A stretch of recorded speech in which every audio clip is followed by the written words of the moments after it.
To remain updated with the latest business news, click on the bell icon. Good evening, everyone. So, the panel looks incomplete because, as a tech geek, I believe we should have people join virtually as well. So, we're going to have a virtual link set up as well. Mr. Bagla will be joining as well. Guys, should we start? I think Nikhil, are you co-hosting this with me? I don't think I'm co-hosting. I just came in, as you know, as the late last-minute replacement. They wanted to get Shakira, but Shakira wanted to get paid. See, this is she how wanted to get paid in Bitcoin, which wasn't the problem, but nobody can figure out how to do the 1% TDS. And 18% GST. The GST they'll figure out, but the TDS, 1% TDS, they have no idea how they're going to cut that from crypto. So that's why. So just to figure that out, we have another session. I've got better legs than we'll Shakira. Steer, if we need a replacement, I'll give you a call. No, I'm kidding. I'm so glad you could join us, Nikhil, Kunal, and of course, Deepak. And we've also set up a virtual link. And of course, you can see Mr. Vivekanand has joined as well. Gentlemen, thanks so much for joining us. Nikhil, I'd like to start off by asking you, Fintech, we've heard conversations today about NFTs and so much about blockchain versus crypto. We've had these conversations in the past as well. When we're talking about the future of this industry and where this is headed, especially for the next gen with Gen Z and Gen Alpha, as you tell me, well, where do you see products in this space really coming about, which are one, regulation safe, and two, actually have some sort of value addition in the blockchain and crypto space? Okay, personally, I believe that Web3 is the future, and I'll quickly try and explain why. I recently found out that we're no longer dealing with Gen Z, we're now dealing with Gen Alpha. I have no idea when that transition happened, but apparently it's happened now, so we're going to be talking to Gen Alpha. And when I look around the room right now and I see individuals whom I may or may not know, if I'm in Web3, what I'm basically looking at is identity. I'm looking at a series of, or a collection of wallets in this room. And I'll tell you what I mean by that. You know, we spoke about NFTs, they need to go into a wallet. Your identity, your passport, the house that you own, the car that you own, all of these are assets that essentially will reside somewhere. Either they reside in your identity resides in your passport or your Aadhaar card. Your land records reside with the municipal corporation. Your medical records reside with your insurance company and in the hospitals.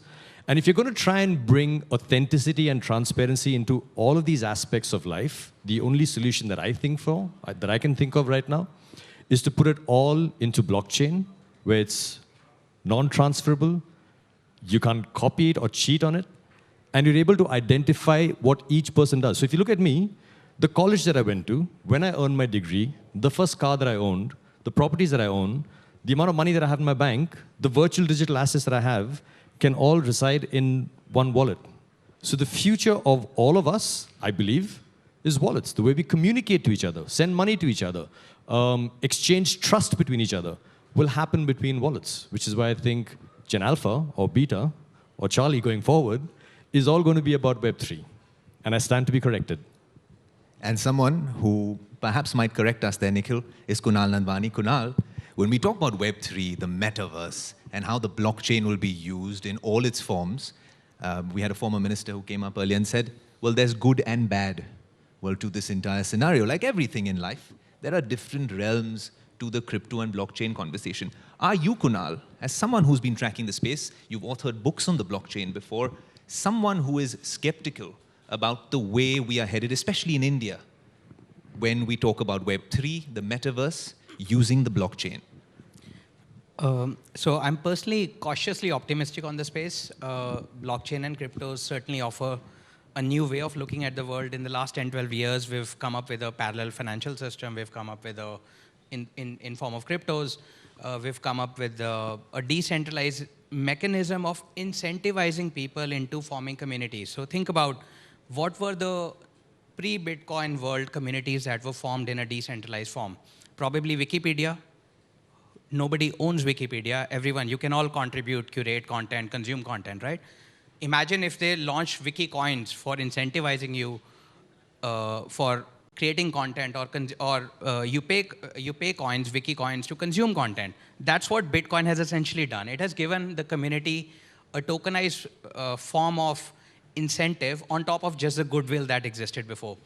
So that's definitely a very interesting concept, but the challenge is where I become a bit cautious here is the following, that there is centralization in the decentralization we look at today.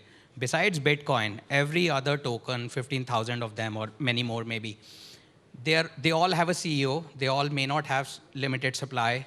They all have challenges of and there have been lots of issues and manipulations in the past.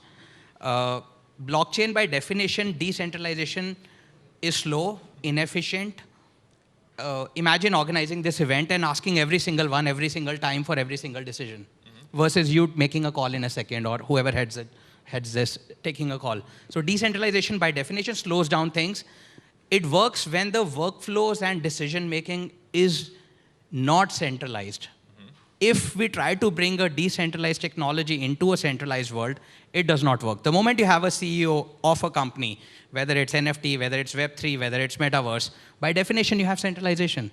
It's like North Korea tomorrow saying, we're going to go democratic from tomorrow, and the leader saying, I'll be the only one voting. How democratic does it get? You know, it's not really decentralized. So decentralization, we have to understand, is it really coming in? One.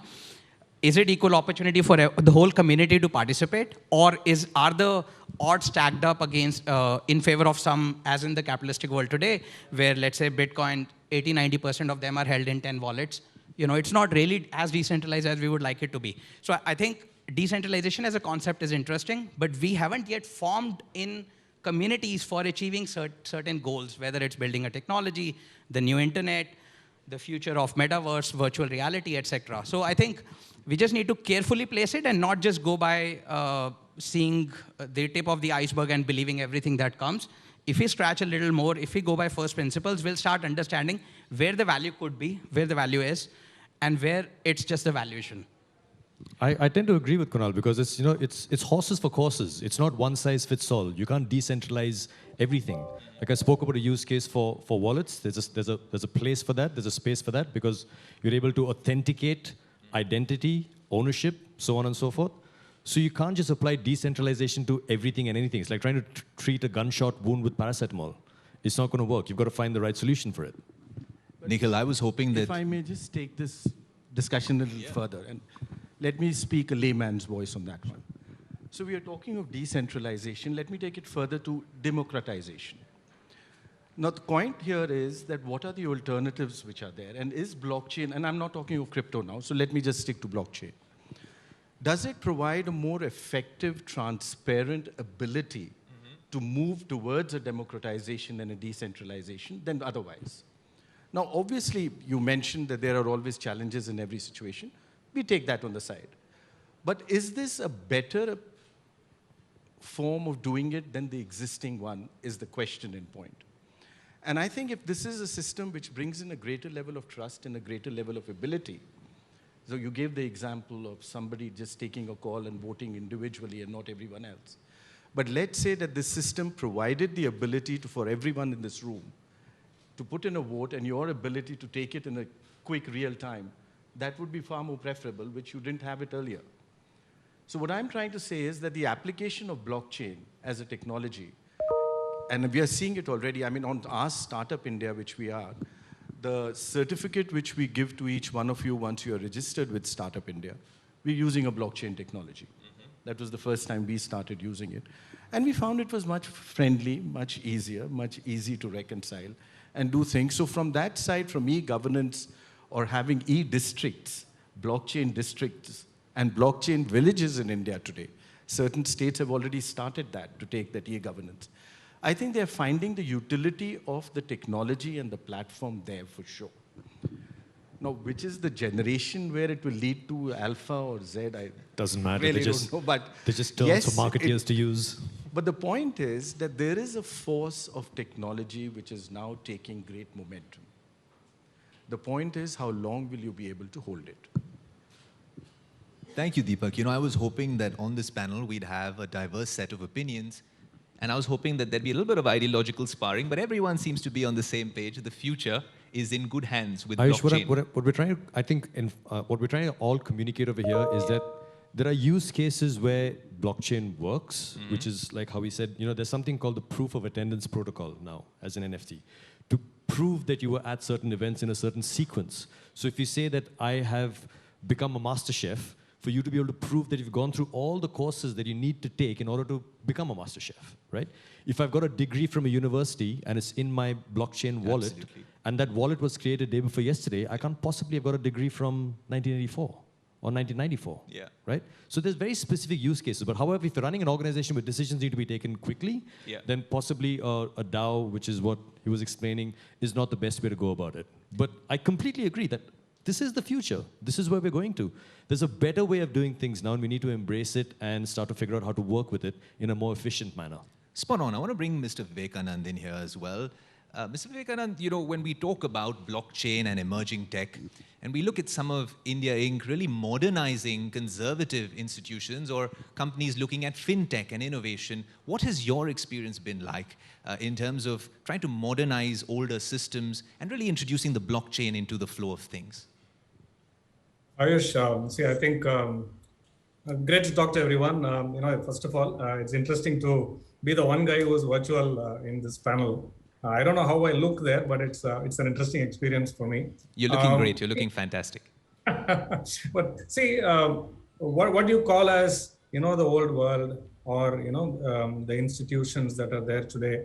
I think these are the financial institutions or other institutions which are significant players in the industry and will continue to be in a number of industries, right? We are talking about big banks, we are talking about exchanges. Now, what we are looking at when it comes to blockchain, we see it as a foundational technology, right? What I mean by foundational technology is that, similar to, internet protocols, which drove the internet adoption, similar to 4G or 5G, we try to look at the technology as something that will be applied in a significantly game-changing manner. And I think that's what the other panelists are also saying. So we are looking at that technology to change, but change over a period of time. Blockchain is not new. It's been there 7 years, 9 years, 10 years in various forms. So it has to keep changing and keep getting better. But over a generation, the kind of change that you will see across Web 3.0 and a number of other applications are significant. Now, what we do not do is to go and tell everybody that you will go out of business or get disintermediated. That's not the conversation that you can have in order to progress with these systems. What we actually do, we call it as coexistence. In a number of cases, what you create as point solutions have to coexist with current solutions. You cannot, for example, if you take core banking solutions are everywhere, fundamental decisions are taken by banks on the basis of core banking. You need to coexist with banking ledgers and banking systems. You cannot create islands. Islands suck out liquidity. Islands suck out flow. So what we do is to create coexistence with current systems so that you have a way of interplay so that blockchain-based systems coexist with existing technology, existing systems, and solve a purpose in a pragmatic manner. I'll just take one example and then I'll leave it back to the panel. For example, we are automating something like 70%, we are digitizing the bank guarantees in one country, right? This is Israel. I think it's been in the media. 70% of the bank guarantees, instead of just digitizing, we are putting it on blockchain-based ledgers. Now, these were in various forms till now, scans, PDFs, paper, all kinds of, what happened to fax machines? They were replaced by email. That's what happened, right? But how safe is email? When somebody who's got all these emails leaves the organization, how safe are all these emails? So those go into a blockchain and it's a national initiative. By next year, every bank guarantee in Israel will be digitized and 70% of that work is being done by us and that will go blockchain. Now, this is in conjunction with other systems. Lots of SMEs are part of that. Big banks are part of that. Something like 40 organizations come together to create this ecosystem. It's a massive, massive program. So that's what I mean by coexistence. It has to exist along with a number of other things.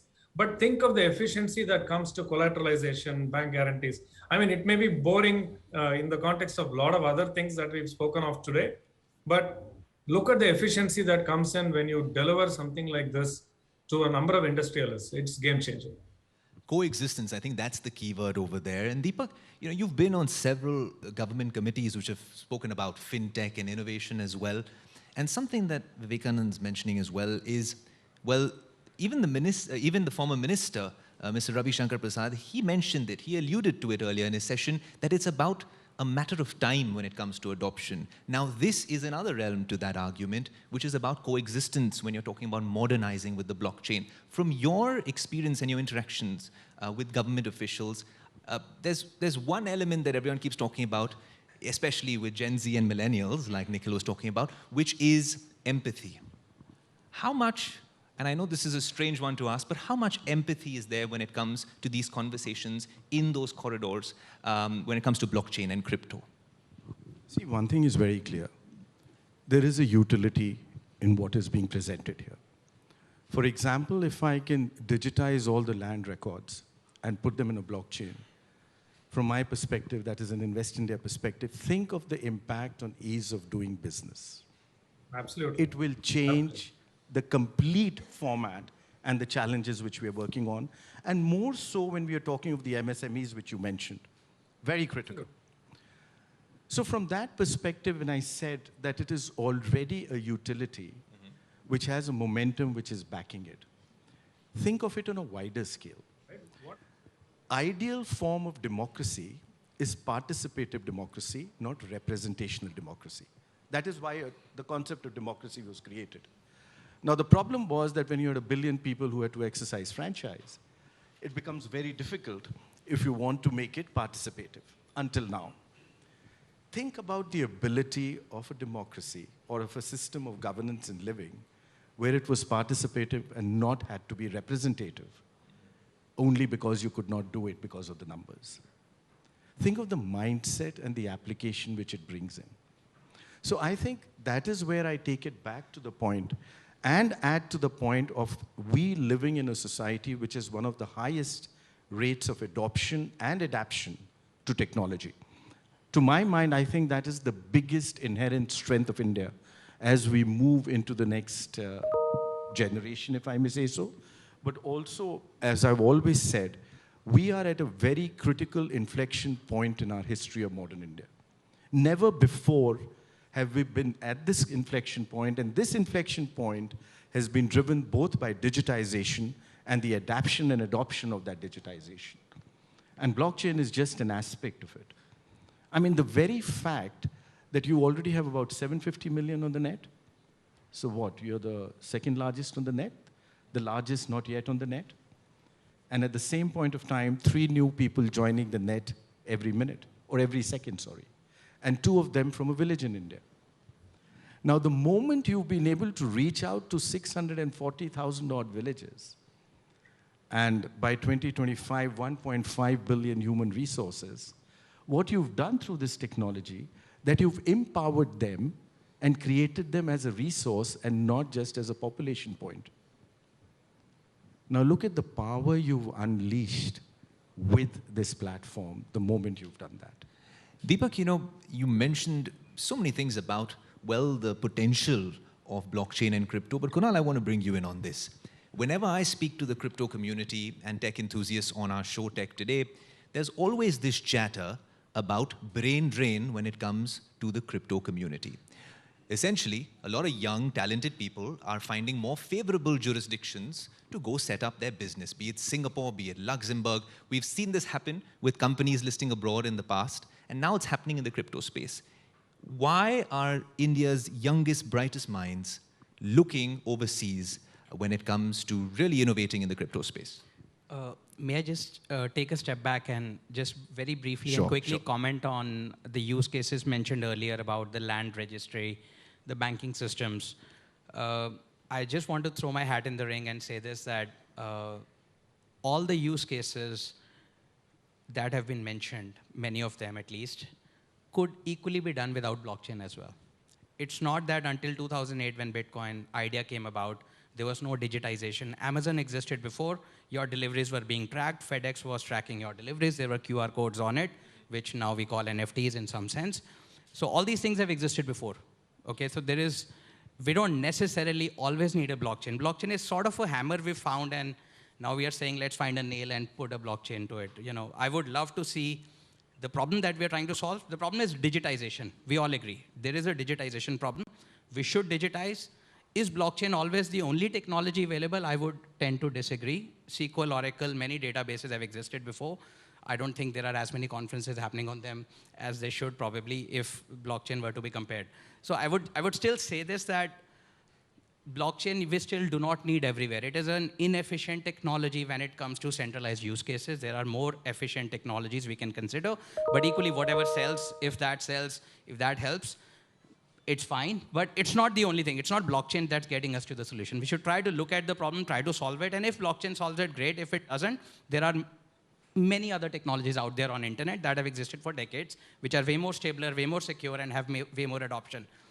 Regarding the brain drain sort of in the crypto and blockchain community, I think the problem is that, of course, in India, we still have had a number of years of debate on crypto regulations. We've had no clarity yet. There is some clarity on taxes, which is still barely acceptable, I guess. It has become prohibitive in some sense.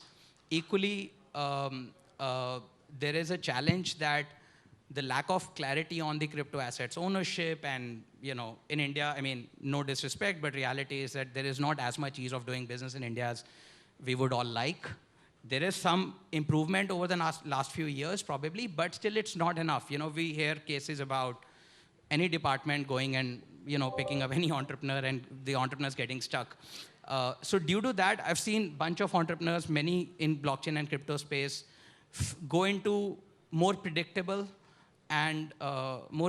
economies where they just don't have to, they have to give up the 1 billion target consumer market of India, 1.3 billion. That's the reason why Indian startup and everyone has done so well. But they give it up in lieu of, and in order to get more predictability for regulations, for clarity and ease of doing business, actually. That's what we are all hearing, and there are enough cases happening now. Unfortunate, but that's been happening for a while. Sure, and we're short on time, but I want to bring Mr. Vivekanand in on it. And Nikhil, we'll end with you. So we'll save the best for the last, don't worry. But Mr. Vivekanand, when it comes to really, hiring people in the blockchain ecosystem, we were talking about this brain drain. I'd imagine at TCS, it's a bit of a challenge, to actually really build from an HR perspective in this space. This is your team. You have a special department looking at it. Has it been a challenge for big tech companies in India to find the right talent? The talent challenge is always there, and today it is in a sense more acute, than before. We broadly look at these, in two categories. One is where you need to hire the specialists, right? Those are the cutting edge techies that you need to hire. We have a product called as Squads on which we deploy, our resources, our people, right? You need to hire high-end capabilities in order to develop some cutting-edge solutions. Not all of it. So why do I say not all of it? Because we have created tools, we have created development tools that cut across technologies. That's what Quads does. So that someone who can program like they program in Java can program on these technologies, can program for blockchain. See, that's the technology that we have created. It is our solution because that's how we can scale. Right? We are looking to have hundreds and thousands and 10,000s of people. When we talk people in TCS, we talk thousands of people, right? We don't talk 50 people, 100 people. We need that kind of scale, and that's what we are good at, right? So this year we are hiring that kind of numbers, right? So how do we achieve that? So we look at a small group of specialists who are creating Quads, which is our, a stack of solutions. Then we have got lots of people who will work using Quads. And those lots of people that I'm talking about are the number of people in hundreds. And they can program, they just need to be really good Java programmers. Sure. The rest of the technology abstraction, Quads takes care. Now, that's the way in which we scale. So we've got to create tools, methodologies with which we can scale. And that's where our excellence comes in, and that's where our differentiator comes in, which is what we would. Fantastic. Nikhil, as a parting thought, we were talking about the brain drain and how you hire in this industry. You work with a bunch of startups.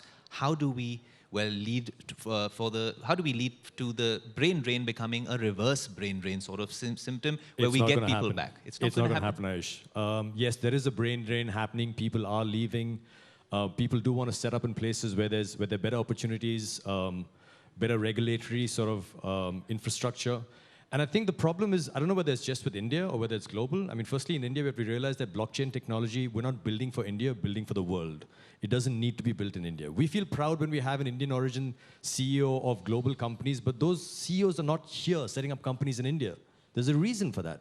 And I think part of the reason is that the older generation doesn't get it. See, innovation, great ideas, revolution is almost the exclusive playground of the youth. And when somebody is a CEO of a company, they don't trust the youth because they don't understand it. When the internet was coming about, some of the best ideas about how to use the internet and how to make it work for you came from interns. But CEOs don't want to listen to interns because, hey, what's your pay grade? What's mine? Why should I listen to you? So we're always going to be on the back foot with this. And it becomes even worse when you're part of government because I don't want to lose control. Decentralization means that I can actually authenticate every single voter. Do I really want to do that?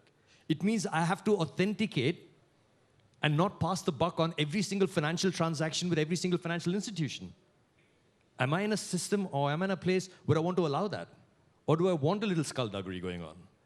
So we're in a very, very gray area. And the best ideas aren't necessarily in blockchain. They aren't necessarily coming from IIMs and IITs. They're coming from small towns and villages at hackathons where people are just coming up with great ideas and great use cases on how to use technology, any technology, whether it's blockchain or otherwise, and how to apply it on day-to-day things. But these ideas aren't coming to the forefront because of just the way we are as people. We're mistrustful. We believe that people who earn less than us aren't worth listening to or shouldn't be listened to. And if we're in control, then we don't want to relinquish control. So we're in a bit of a strange sort of space. Well, the round of applause before we end the session. Ladies and gentlemen, thanks so much for joining us for the session. And gentlemen, fascinating insights as always. We're going to move on to the next session. Thank you.